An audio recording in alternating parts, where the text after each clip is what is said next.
میں اس میں یہ عرض کرنا چاہ رہا تھا کہ حدیث پاک میں آتا ہے کہ اول الخصمین یوم القیامت جاران،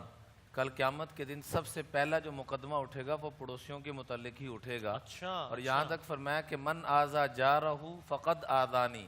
جس نے پڑوسی کو اذیت پہنچائی اس نے امام الانبیاء کو اذیت پہنچائی۔ بلکہ ایک روایت میں تو یہاں تک آتا ہے کہ آپ علیہ الصلوۃ والسلام نے فرمایا، وضو فرما رہے تھے اور صحابہ وہ وضو کا پانی لینے کے لیے آگے بڑھے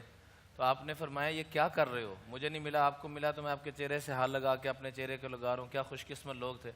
تو آپ نے فرمایا یہ کیا کر رہے ہو، جواب دیا حب اللہ و رسولی، اللہ اور اس کے رسول کی محبت میں یہ کر رہے ہیں۔ تو آپ نے آگے سے جواب دیا جو یہ چاہتا ہے کہ اللہ اور اس کے رسول صلی اللہ علیہ وسلم سے محبت کرے، اور ایک روایت میں یوں فرمایا جو یہ چاہتا ہے کہ اللہ اور اس کا رسول اس سے محبت کرے، یعنی وہ محبوب بنا لے، تو تین کام کرے، ہمیشہ سچ بولے، وعدے کی وفا کرے اور اپنے پڑوسیوں کا خیال کرے، احساس کرے۔ سبحان اللہ، سبحان اللہ۔ ویڈیو کے نیچے سبسکرائب کے بٹن پہ کلک کریں، بیل کے آئیکن پہ کلک کیجئے تاکہ ہر نئی ویڈیو کی نوٹیفیکیشن آپ کو مل جائے۔